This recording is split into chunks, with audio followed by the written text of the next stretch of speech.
Item ಯಾವುದೇ ಇರಲಿ try ಮಾಡಿ ಆಚಿ ಚಿಕನ್ ಮಸಾಲಾ. ಕರಾವಳಿ ನೆಲದ ಸಾಂಪ್ರದಾಯಿಕ ಕ್ರೀಡೆ ಈ ಬಾರಿ ಮೈಸೂರು ದಸರಾದಲ್ಲೂ ಆಯೋಜಿಸಲಾಗಿದೆ. ಕಂಬಳ ನಡೆಸಲು ಸರ್ಕಾರ ಅನುಮತಿ ನೀಡಿದರೆ ಇದಕ್ಕೆ ಯುವರಾಜ ಯದುವೀರ್ ವಿರೋಧ ವ್ಯಕ್ತಪಡಿಸಿದ್ದಾರೆ. ಕನ್ನಡಪರ ಸಂಘಟನೆಗಳು ಕೂಡ ಆಕ್ಷೇಪ ವ್ಯಕ್ತಪಡಿಸಿದ್ದು ಕಂಪನ ಎಬ್ಬಿಸಿದೆ.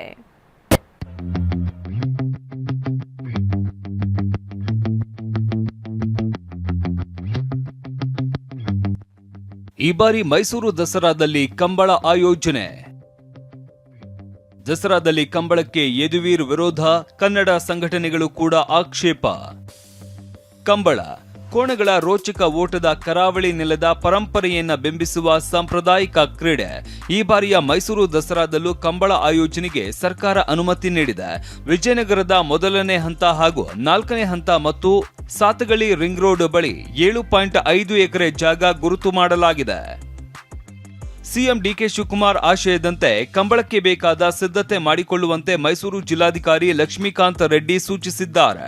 ಕಂಬಳ ಉಪ ಸಮಿತಿಗೆ ಜಿಲ್ಲಾ ಪಂಚಾಯಿತಿ ಸಿಇಒರನ್ನ ನೋಡಲ್ ಅಧಿಕಾರಿಯಾಗಿ ನೇಮಕ ಮಾಡಲಾಗಿದೆ. 150ಕ್ಕೂ ಹೆಚ್ಚು ಜೋಡಿ ಕೋಣಗಳು, 10 ಕೋಟಿ ವೆಚ್ಚದಲ್ಲಿ ಕಂಬಳ ಆಯೋಜನೆ. ವಿಧಾನಸೌಧದಲ್ಲಿ ನಿನ್ನೆ ನಡೆದ ದಸರಾ ಉನ್ನತ ಮಟ್ಟದ ಸಭೆಯಲ್ಲಿ ಪುತ್ತೂರು ಶಾಸಕ ಮತ್ತು ಕಂಬಳ ಸಮಿತಿ ಅಧ್ಯಕ್ಷ ಅಶೋಕ್ ಕುಮಾರ್ ರೈ ಕಂಬಳಕ್ಕೆ ಅನುಮತಿ ಕೋರಿ ಪ್ರಸ್ತಾಪಿಸಿದ್ರು. ಇದಕ್ಕೆ ಸಿಎಂ ಡಿಕೆ ಶಿವಕುಮಾರ್ ಒಪ್ಪಿಗೆ ಸೂಚಿಸಿದ್ದಾರೆ ಎನ್ನಲಾಗಿದೆ. ಸಭೆ ಬಳಿಕ ಮಾತನಾಡಿದ ಅಶೋಕ್ ಕುಮಾರ್ ರೈ, ಅಕ್ಟೋಬರ್ 18, 19ರಂದು ಮೈಸೂರಿನ ಹೊರವಲಯದಲ್ಲಿ ಕಂಬಳ ನಡೆಯಲಿದೆ. ಇದಕ್ಕೆ ಸಿಎಂ ಅನುಮತಿ ನೀಡಿದ್ದಾರೆ. 150ಕ್ಕೂ ಹೆಚ್ಚು ಜೋಡಿ ಕೋಣಗಳು ಕಂಬಳಕ್ಕೆ ಬರಲಿವೆ. 30 ಎಕರೆ ಜಾಗದಲ್ಲಿ 10 ಲಕ್ಷ ಜನ ಕಂಬಳ ವೀಕ್ಷಿಸುವುದಕ್ಕೆ ವ್ಯವಸ್ಥೆ ಮಾಡ್ತೇವೆ. 7 ರಿಂದ 8 ಕೋಟಿ ವೆಚ್ಚದಲ್ಲಿ ಆಯೋಜನೆ ಮಾಡಲಾಗ್ತಾ ಇದೆ ಅಂತ ತಿಳಿಸಿದ್ದಾರೆ. ಕಳೆದ ಬಾರಿಯೇ ನಮ್ಮ ಡಿಕೆ ಶಿವಕುಮಾರ್ ಅವರು ಇದನ್ನು ಮಾಡಬೇಕು ಅನ್ನೋ ಒಂದು ಆಶಯವನ್ನು ವ್ಯಕ್ತಪಡಿಸಿದ್ರು. ಅನಂತರ ಸಮಯ ನಮಗೆ ಸಾಕಾಗಲಿಲ್ಲ. ಅದಕ್ಕಾಗಿ ಈ ವರ್ಷ ಮಾಡಬೇಕು ಅಂತ ಹೇಳಿದ್ರು. ಈ ವರ್ಷ ನಾವು ಜಾಗವನ್ನೆಲ್ಲ ನೋಡಿ ಬಂದಿದ್ದೀವಿ.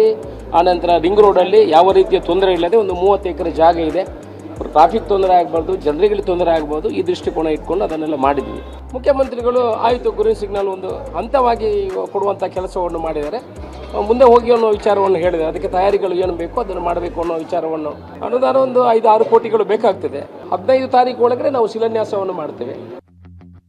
ಮೈಸೂರು ದಸರಾದಲ್ಲಿ ಕಂಬಳಕ್ಕೆ ಸಂಸದ ಯದುವೀರ್ ವಿರೋಧಿಸಿದ್ದಾರೆ. ದಸರಾ ಧಾರ್ಮಿಕವಾದ ಆಚರಣೆ. ಇದನ್ನ ಕರಾವಳಿಯ ಸಂಸ್ಕೃತಿಯ ಒಂದು ಭಾಗವಾದ ಕಂಬಳವನ್ನ ಮೈಸೂರು ದಸರಾಕ್ಕೆ ತಂದು ವಾಣಿಜ್ಯೀಕರಣ ಮಾಡುವುದು ಸರಿಯಲ್ಲ ಅಂತ ಅಭಿಪ್ರಾಯ ವ್ಯಕ್ತಪಡಿಸಿದ್ದಾರೆ.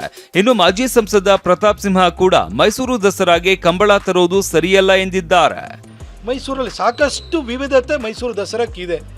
ಹಾಗಾಗಿ ಮೈಸೂರು ದಸರಾಕ್ಕೆ ಇನ್ನೆಲ್ಲಿಂದಲೋ ಏನೋ ತಂದು ಅದಕ್ಕೆ ಸೇರಿಸಬೇಕಾದ ಅಗತ್ಯತೆ ಇಲ್ಲ ಅಂತ ನಮ್ಮ ಸಂಸದರು ಕೂಡ ಒಂದು ನಿಲುವನ್ನು ತಳೆದಿದ್ದಾರೆ.